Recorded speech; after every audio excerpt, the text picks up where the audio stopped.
No? Yes? Yeah. All of you were born after 1999? Awesome. Alright, so now I know how everybody felt like when I was an intern here.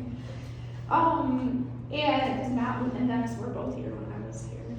I remember Noah being born, and now he's almost on 8th grade. So basically, we'll just talk about kind of what it is. So I already said when it started, but it's the longest lake monitoring program that's in Iowa. So we beat the DNR by 1 year. They started doing lake monitoring in 2000. Now they do like all the water bodies in Iowa. Ours is strictly just kind of focused up here for obvious reasons. This is our area. But what they do is they go to each lake 3 times a summer, and they have one sampling spot. So they do have a data set, but ours is extensively larger because we do 10 lakes in this area, and then we do it 7 times a summer. And between the 10 lakes, we have 28 sampling sites. So some of you might not be familiar with our chain of lakes. You will be in like probably 5 days, because it's what a lot of people talk about up here. You see pictures for it. It's on Ashley's hat. You'll see pictures like that a lot. So there's Big Spirit Lake up at the top, and then it goes down into the main chain. That's part of the main chain, and then goes into East Okoboji, West Okoboji, which is what we're on right now. And then off of East Lake, you're going to go into the lower chain, which is going to have Upper Gar, Mini Washdown, Lower Gar. And then we also do Center Lake, which is kind of all by itself.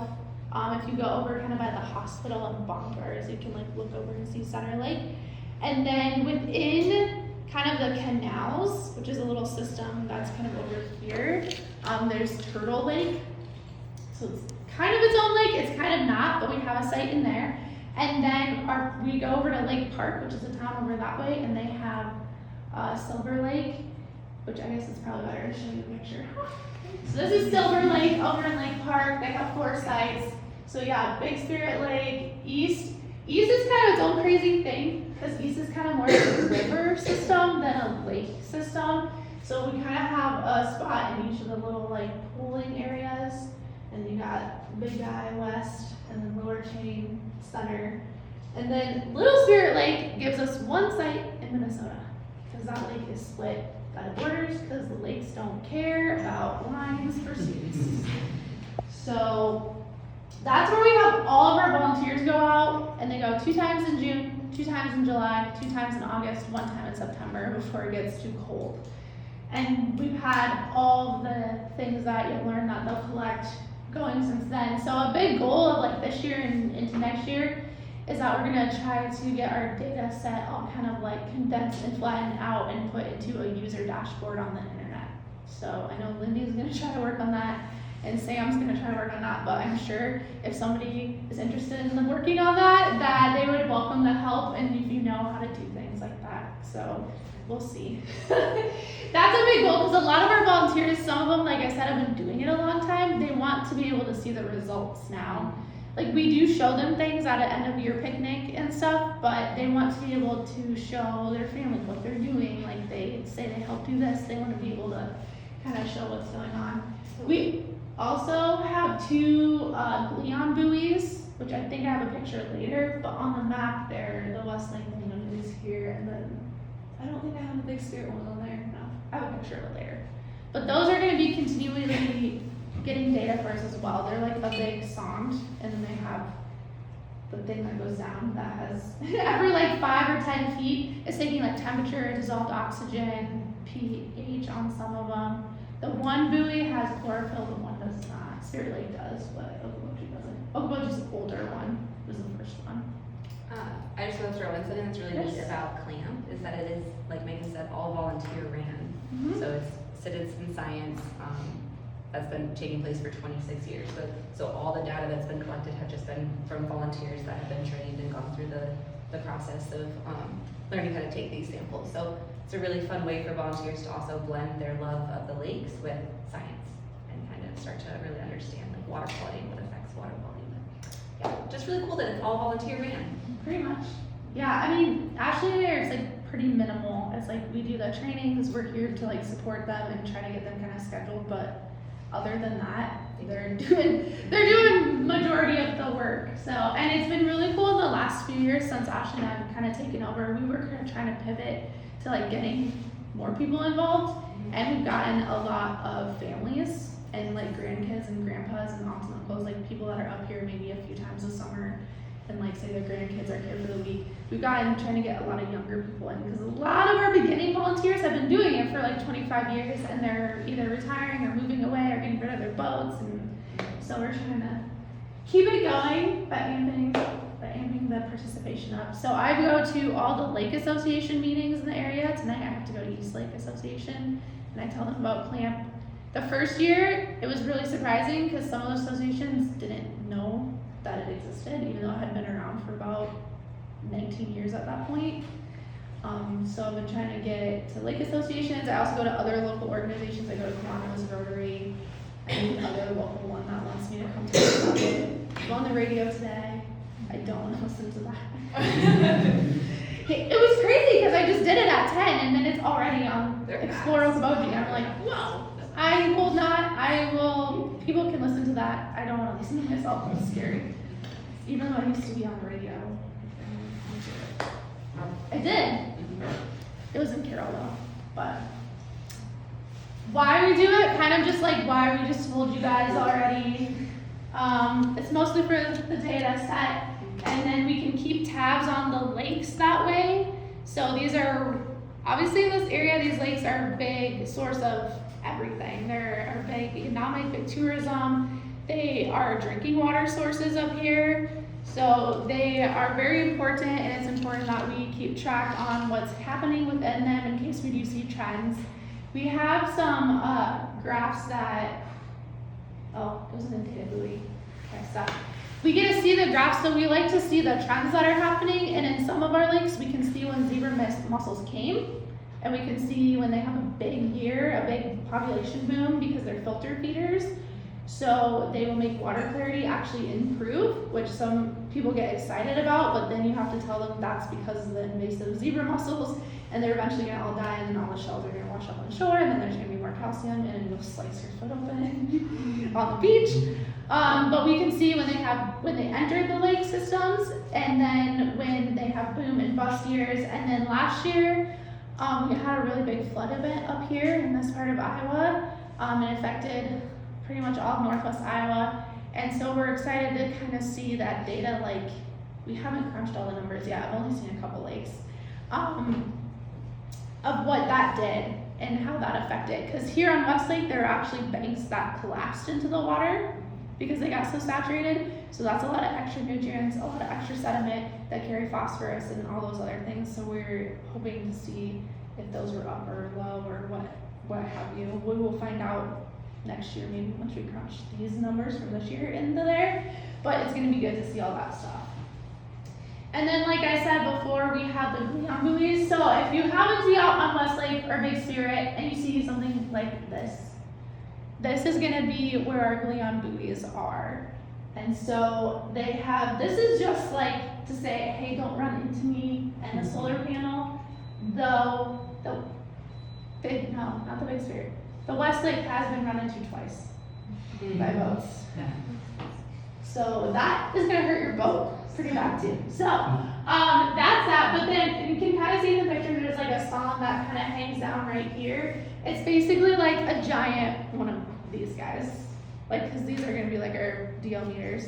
So it has probes in there, it's all encased, and then there's several probes connected into it, and it's down in the water collecting that, and that's live right now. The temperature ones are live. You can go on the internet and see them. I don't know the website, but if you just typed in like Leon Buoy Okoboji, you should be able to get there from our website. Yeah, from the Lakeside website, I would think. Yeah, if you go to like community and then research. So those are taking it continuously all the time, whereas then we can take that and we can compare it to when our volunteers did go out and see if there's any discrepancies or things like that. This is where they are. So we are, oh boy, we're here. So, right? No. We're here? Here. I thought this was the spit, but this is the spit. here. So the other one is like boom across the lake. This is Arnold's Park over here. But the Spirit Lake one is more kind of just like out in the middle. Spirit Lake's a whole different. All the lakes got their own thing. Spirit Lake is big, but it's shallow. So there's lots of turbulence that happens there more than like West Lake. Though it's pretty turbulent out there. Yeah. I had someone ask me one time which was the biggest lake, and I felt like a brat because I was like, by area or by volume? Ooh. That's a sassy answer. It was a sassy. What one did they want? They were like, I don't know. It was They for just trivia, said and I was like, well, pick one because the answer does vary depending on which one you want. What is it? So they know, so they can ask. So by area, it's Spirit Lake. Yes. It's the biggest one, but like Megan just said, it's shallow. So by volume, it's West Lake because West Lake is so deep. What did we find out? What did Tara, our intern, and I find out last year? If you emptied out West Lake into Dickinson County, everywhere would have a foot of water Whoa. or something like that. She did all the math. I might have to ask her. She did it like by Dickinson County, and then how much if you let all that water go. It was something wild like that. So it's a lot of water. It gets deep. Yeah. Which It's is like 120 something. yeah. 135. Yeah, 135. Yeah. So deepest is gonna be kind of over where we have the buoy. It's over on more that part off of Pigs Resort, over by Arnold's Park. Whereas Here's pretty shallow because we're in Little Miller's Bay. and Big Spirit, I think the deepest. It's like I think the average is like 17. Yeah, it's I think the deepest is like 24. see, but it's just big. So all that stuff I was talking about where we can kind of squish everything together is, oh, it cut off the bottom of the years. Well, it goes 99 to 2024 over here. So these are gonna be all the averages of the readings that we get from that year. So all 7 of those readings from that lake, from that year, from the different sites. So what we get to show people, because I have this info and I get to show it at Lake Association meetings and at OPA and stuff, but the general public doesn't really get to see this. So that's one of our goals is that they get to see it. The diamonds are going to be clarity. So when we get into talking about the nitty gritty, when our volunteers are doing clarity, they get to measure with this. What is this? Does anybody know? So he does. I didn't know. We didn't know. So yeah, so to get the clarity, our volunteers are gonna measure with that, and then the average for that year is gonna be that blue diamond on there. And then the green box is gonna be chlorophyll. So our volunteers, they gather water. That one of the fun things they actually gonna do is they come back and they get to filter for the chlorophyll sample, which we'll show you guys how to do today. They get it on a little filter, put it in a bottle, and they put it in the freezer, and then I run it in the lab, and then we get a number. So that's gonna be their chlorophyll average for that year, and then the triangle, which it cut off too, but thankfully I've said this 1,000 times. The triangle is gonna be your total phosphorus level. So that's gonna be the triangle. So generally, so this is Center Lake, which is that one that's in the middle. It eventually drains out into West Lake, but it's kind of fed by its own little systems. It's a lot of urban runoff actually, because it's like the parking lots of the hospital and Indian Motorcycle factory and like Baumgars, like that all kind of runs into Center Lake. So they kind of have more of an urban runoff than some of our other lakes do. And up until about here where it stops getting a little bit wonky, it was artificially kept at a higher level than it currently is. So some of those are like, it used to kind of be all over the place because it was kept at a higher level. Then they took like one of the boards out, and so far they put it there. You can see a lot of their data gets closer together. That's generally what we like to see is when the points are all kind of closer together. That means that the system is doing a little bit better than if they're all spread out. But this, as you can see, this is going to be our flood year for Center Lake. So they were kind of, their chlorophyll was getting a little wonky, but it was like we had some drought years. Like this was a big drought year, and so their chlorophyll, when we had algae blooms and such, skyrocketed. But then this is going to be their flood year data from last year. So what we think is that the flow of water going through Center Lake was a lot more because of the flood waters, and that kind of made some of their averages go down. because it was going through a lot faster. For a water molecule to get through Center Lake is gonna be a lot faster than like Westlake anyway. But when you're pushing flood level waters through there, it's gonna get their stuff going through a lot faster. The measurement that's not on here is chloride, and that's the one with Center Lake that we're looking a lot of since they do have that urban runoff with the salts on the parking lots and the roads. The last 3-ish years, we've been monitoring chloride at that location and all the locations now. And theirs has been increasing a lot over the past few years to some points where some of the point it's more a brackish level of chloride. So we'll have to figure out what we can do with there. That's what's cool about CLAMP is we get to discover things like that. Not that it's happening, but that we can see it happening and then we can contact proper agencies to help us figure out what's going on. So DNR is already involved with that situation about how we're seeing our chloride levels rise. So, and I know on Center Lake we have about 3 volunteers that go every time. So they were the majority of the people getting all those samples, so they were really excited to be a part of figuring out something that's happening with their lake. But, so that's, we have one of these for every lake at the end of the year, but I've only gotten Center Lake and Big Spirit Lake done this year. So far, that's why we need extra help. Yeah, well, the next is like what actually happened, so I don't know if we need to wait still. Do we need to wait still? I'm recording you, so you could keep going. Then we could show it. Oh, okay. That works. She's recording, so we can do good. So, If I don't run out of.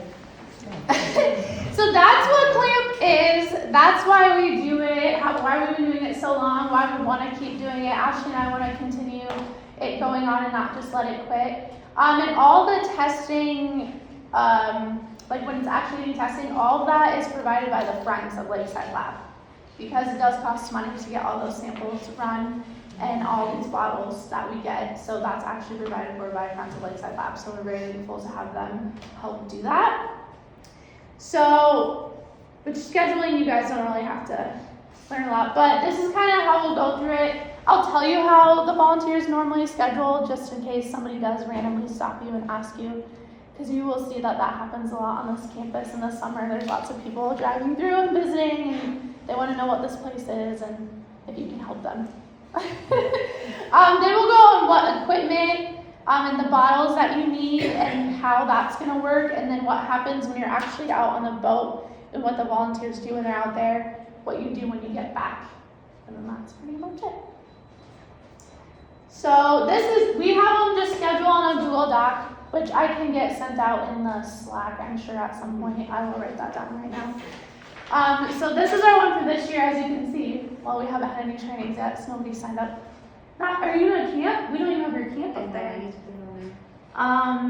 So they we kind of help some people as well if they need help using the Google Doc. But basically, it's the first half of the month, like through the 15th is when the first one takes place. The second half is the 16th through the end of the month. That gives our volunteers lots of flexibility on when they want to do it.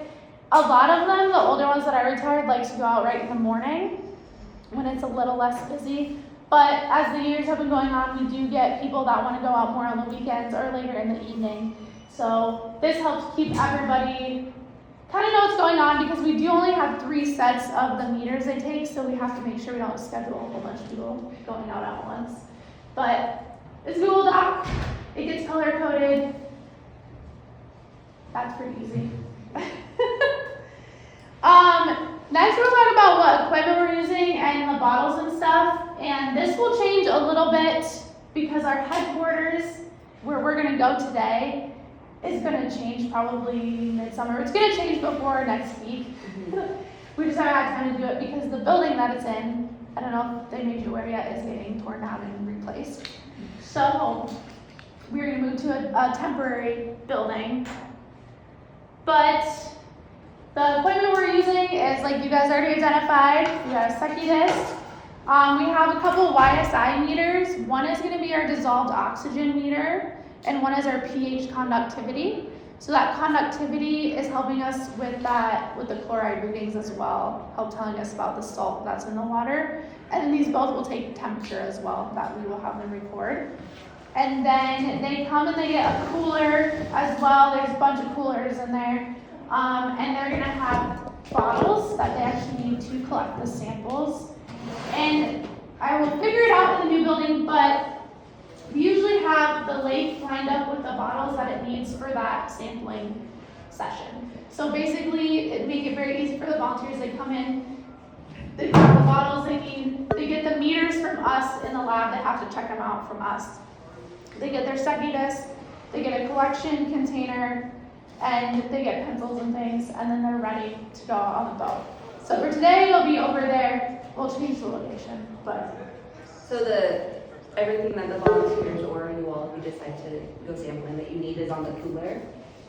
So like Megan said, you'll have a clipboard that'll have like the locations of your sites and your data sheet, and then she's throwing in there. yes. And then you'll have 3 bottles for each of the sites. So like if you're sampling Center Lake, there's 2 sites, right on Center Lake. So you have like There's- 6 bottles total. It's complicated. Most of the time. Well, Center Lake is complicated right now. They get a few, they have 2, actually, they have site 3 and 4 the last couple of years, but you only collect fluoride for that one. That's not a good example, but normally you will have 3. Occasionally you might have an extra because you might need to do a split or a blank. Yeah, you might have some quality control samples, Yeah. which we will talk about. We'll talk about that. But yeah, so everything will be listed here, and then we have it set up. So that's gonna be, we make it easy for them, and then on the clipboard is gonna be a manual in case people forget what they need to be doing, a site map for that lake, and then it'll have a data collection form, which we can go over here in a little bit. When they get on the boat, these are some of the things they're gonna do. These are some of our, cut off Dawn, he's cut off. His head got cut off. These are some of our lovely volunteers from the past, out there doing their thing. So on the collection form, which is this next slide, this will be on a piece of paper on that clipboard for that time that you go out. So basically, it's pretty self-explanatory too. There's people's names, the date, the time they start, the time they end, and then we have the meters. Oh, I need to add number 3, pH. See, this is helpful for me. They're gonna circle which meter they use. And then these are gonna be, it tells them what they need to write down at each site. So this is East Lakes, for example. So East Lake has these sites. And then with that meter, they're gonna record the pH, the conductivity, the temp, and then on the dissolved oxygen meter, the DO and the temp. And then the suckiness, they're gonna record when they lower it down, when they bring it up, and they average it, and that's gonna be useful for filtering chlorophyll. But yeah, so they're gonna record all that information from the meters. This is Lauren, she's got her meter in. You don't have to, shoes optional, you're on the boat, it's fine. Don't have to wear shoes. And this team, they got it worked out, they have a recorder. Depends on how many people you have out there. It does really make it easier if there's somebody writing down and somebody collecting water and somebody doing the other things. And then our Stucky discs, they lower it down. That's a particularly gross looking one. That's gonna be later in the summer when the algae blooms are full bloom. And they're gonna give you some readings like that. And before his head got snapped off, Don was collecting water in the collection jug to then put it into the smaller bottles. So they're gonna collect all the water, they're gonna write down all the readings, and then they're gonna bring them all back. So this is just this again. In the bottom, it's gonna show us how much water we're gonna filter once we get back here. And then they also kind of take in some of the conditions of what is going on.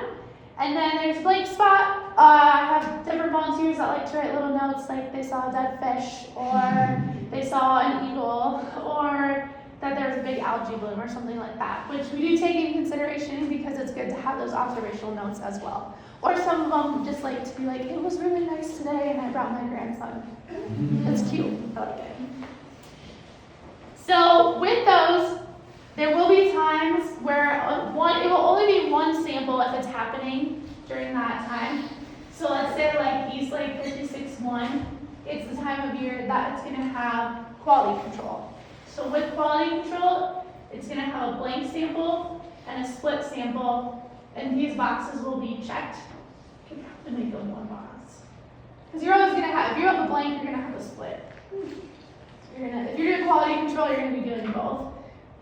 So what we're gonna do with that sample is when we get, do you have a thing? Okay.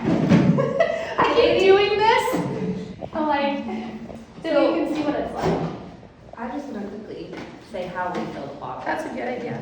Okay, so when you get to your first sampling site and you're out on the boat, you're gonna take your bottle in and you're gonna actually like rinse it out 3 times in the water, okay? And I believe the manual says to go into your elbow deep into, so I'm pretending like this is the water, okay? So I'm gonna go in and you're gonna rinse it out 3 times, and then after you rinse it out 3 times, then you can collect, and you're gonna pour your sample into your bottles up to the shoulder line, okay? This bottle is for the Chlorophyll. chlorophyll.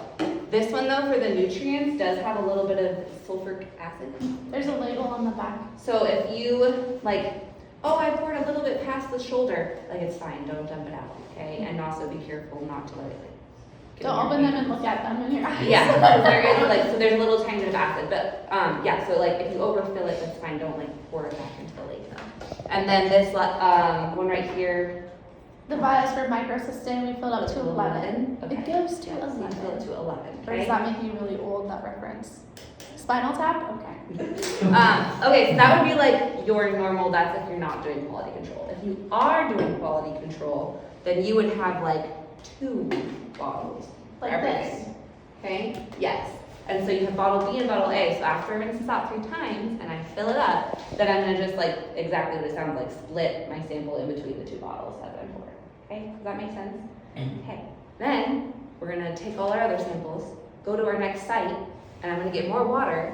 What should I make sure to do with this thing before I get collecting samples? Rinse it out 3 times, okay?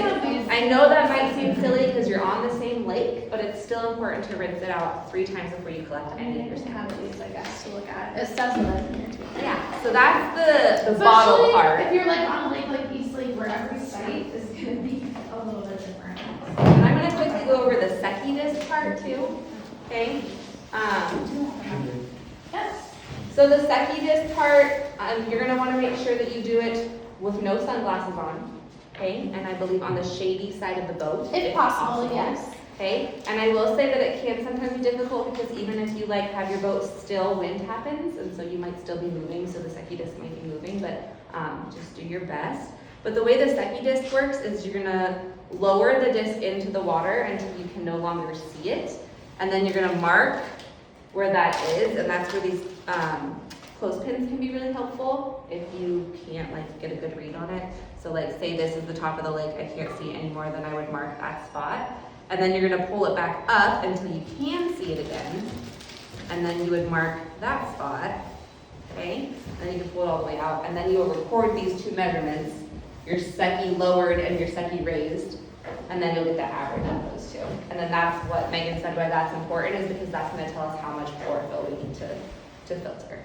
So, But you will never filter more than 200 mils, so.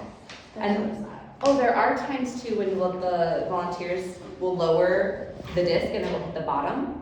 I believe we just underline the number when that happens, is that right? Or maybe just make a note, okay? Usually that's just, yeah, you can just note it. Just note and just say that it hit the bottom, and so that's So why. lower is the first measurement where you can't see it. Yeah, so once you lowered it and you're like, I can no longer see it, and then you pull back up till you can't see it, and that's the raised measurement. Did you So tell it'll them? be very close. Yeah, Yeah. sometimes they're like, Most of the time, they're very close. sometimes they're like, yeah, sometimes it's like so close they're just the same. Unless you have West Lake.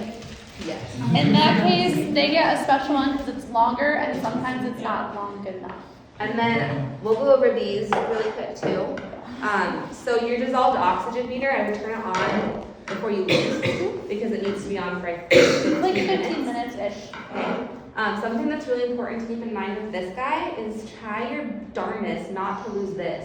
Okay? So like have somebody hold it or pocket. Yeah, pocket, if you trust your pocket. Or compartment in the boat. Yeah, and so you'll just want to make sure that that's Or not cooler. lost. If you put it back in the cooler, that usually Yeah, works too. that's why you have your handy dandy cooler. You don't lose anything.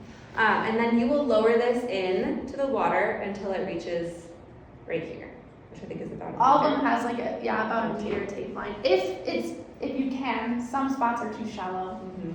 And so the one I'm holding now is dissolved oxygen, so it's going to read you dissolved oxygen percentage. It will also tell you the temperature, and then also, yes, dissolved oxygen in the milligrams per liter, no, micrograms per liter, milligrams per liter, okay? And if you look in the manual, like it kind of shows what the screen would look like, and it's labeled just that on the screen, like 1, 2, 3. It's right there. Has anyone had a chance to use these meters yet? I don't think I ever Are have. those it. hand meters? I don't think I ever did this one. What? Are those hand meters? They're YSIs. Oh, right, so they're pretty similar to hand meters. Sure, I don't know what hand meters. But so these. Also, hi, welcome. Yeah. Hi. Yeah. It's being recorded. Also, we can help you out if. But yeah, and like Megan said, these are the only two things that aren't gonna be like just freely available at Clamp headquarters. You will have to come to Megan or Dennis and check them out. You would have to like write your name on a sheet, write what number you took, and then when you bring it back, write that you brought it back. Yes. We'll show you that too when we get over there. And then this meter, same thing. Please try your best not to lose The cover. the gray cover, okay? And that's on the next page. That'll show you. There's a little extra numbers in there, but the ones you just match the labels with those labels, and you'll be. Yeah, match your units. Hey, how are you? Hi, Megan. Hi, Ashley. Welcome back. Thank you. All right, so this one, yeah, is gonna measure your pH, conductivity, and temperature. So it's the same thing, measure it until the surface of the lake is at your marker right here. And they might take a little bit to stabilize once you first put them in. And So you want to just kind of wait a little bit. I'm gonna circle back, sorry. The Secchi disc. I like your Secchi disc better. They are marked. Oh, with the labels, yeah. Yeah, so each, whoops. That's okay. So There's if a it's weight on the red, bottom. then that's a meter. Okay, so this one looks like it's marked every half meter, which makes sense because it's actually labeled for West Okoboji Lake. And then a lot of them, like this one's 2 meters, so there's 2 red lines. And then this one's 3 meters, so there's 3 red lines. So that does help kind of keep track. And then some of our Secchi discs have a little bit more, like, they're a little bit more sensitive to the readings because they have more lines and they go every, I think, 10 centimeters. So since this Westlake, it's gonna be deep before you. Yeah, that one's mostly in meters. and Yeah, ounces. because Westlake's pretty clear, so it's gonna be pretty deep before you finally can't see the Secchi disc. So that's just something to keep in mind though. If you're like, this is a lot of lines to remember, there are like, it's my little When we take those. Secchi measurements- hack. When we take those measurements, would you want us to try and like round to decimal if it's like in between the lines or something? Or just closest? I would say whichever one is closest. Yeah. Because I mean, you're reading those so you get kind of the averages, so you either have one of these 3. Oh. I mean, that's the end goal that you're So using if that you're- for, is so you know how many Okay. milliliters to filter. each So you don't time. need to be like, it's 7 point We do not need 2 decimal places. Just to the like nearest. nearest. So that's, I think, all the sampling that you can do on the boat, and then also, part of what you need to gather are 2 pencils and 2 markers, and that's just in case you were to like lose one. They get dwindling down by the end of the season, but And then, is there any questions about actual like collecting. measurements that you're collecting? The meters pretty much give you what you need to write down. The Secchi disc is a little more finesse. And then collecting the water, you just collect it, rinse it, collect it, put it in the bottles. Then, Don't dump this one out. yeah, don't put that one in your eye or your mouth, or there's acid in there. It's not gonna be very harmful, but it's not gonna feel good. I'll tell you that. So then, you're out there, you did all that, then you're gonna come back. Depending on the lake you're on and the conditions is gonna depend on how long it takes. I don't know if there's really ever too many that take more than like an hour. Maybe Westlake if it's a really bad weather day or something. Oh, we don't like our volunteers to go out if it's like thunderstorming or really, really windy or something like that. That always That's- cracks me up on the data sheet. It's like windy and thunderstorms. I know, That but shouldn't hopefully even be an nobody's option. out there Don't doing go that. out with that. Yes. Some volunteers like this is the day I'm going, I'm gonna do it. Last year we had troubles because after the flood there was a 5 mile per hour speed limit on the lakes. So then it took them a very long time because they could not go very fast. Actually, a lot of time we had Westlake, they split in half. We had some volunteers do like 3 that were close and then the other 3. So hopefully we don't have to deal with that. But when they get everything and you come on back, then that's when you can, a lot of them like to just do everything at headquarters and then come return the meters. But one of the things you'll have to do is return the 2 meters and sign them back in. The Sekidas and the collection containers, the big ones, those will have designated spots that they're in, so that just get them back to their spots, and it's just a whole bunch of them together. And then the clipboard with the data sheet that you filled out will go back to where you picked up the bottles for that lake. So you don't have to like turn the data sheet You don't on. have We'll to come turn it collect in. them. It'll just stay there.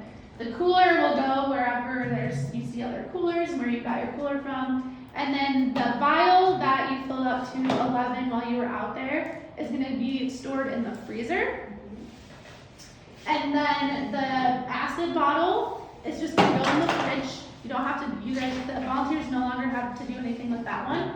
But the bigger one, that one, the number 34, that is water in it, is the one that we're going to use to get the chlorophyll water out of. So that one is going to be used to get that measure of the 50 or the 100 or the 200 mils, and we'll show you how to filter that over there. When you're done filtering, that bottle also goes in the fridge. Please don't dump it out. I use it for chloride analysis. And then you will have another one of those with the filter in it, and that will also go in the freezer.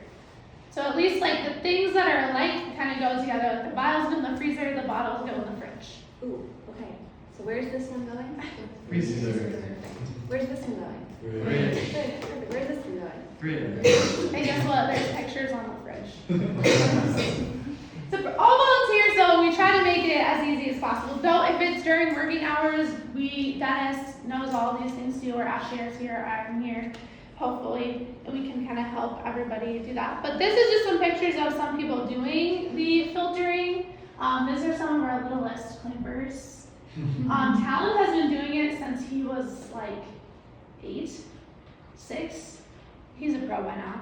He's great. He goes with his grandma.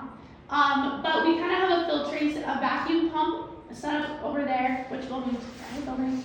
And you'll put filters on, and you'll put the water in, and then you'll end up with, these ones must have been a particularly algae-filled lake sample because they're all very green. Some will not even show green at all. And they'll pick up those little filters, put them in one of those vials, and put them in the freezer. But just show you, it's pretty easy. These guys are pros already, and they're under the age of 12. I just had someone sign up for country on Thursday. It's gonna be nice.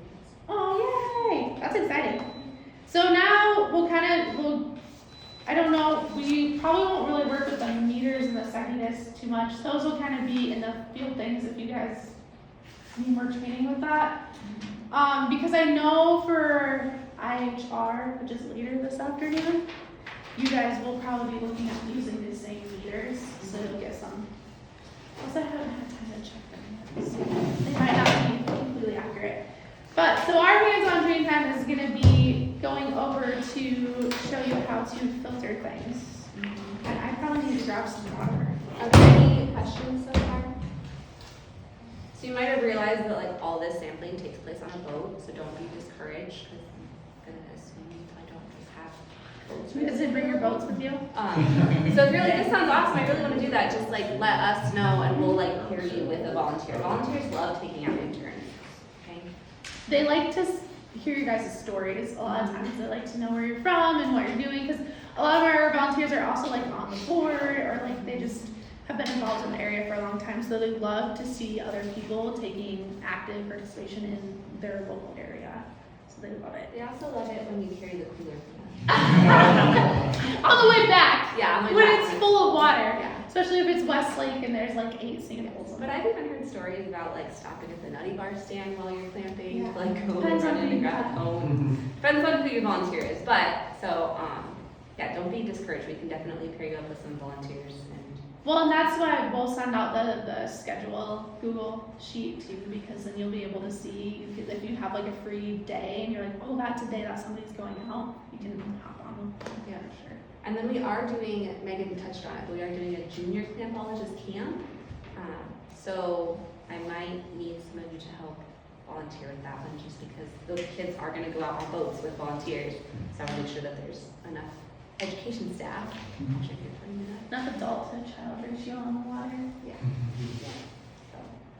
So if you're like, that sounds like even more fun, clamping with campers, Play camp and talk to me.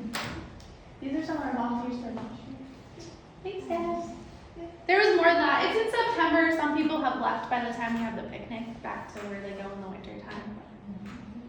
They come and they eat dinner and they have fun. I wonder if are there any volunteers who have been doing it since it started? Oh, like the Browns Navy and Barb. That's what I was thinking. But All right, are we ready to see what filtering for our fills?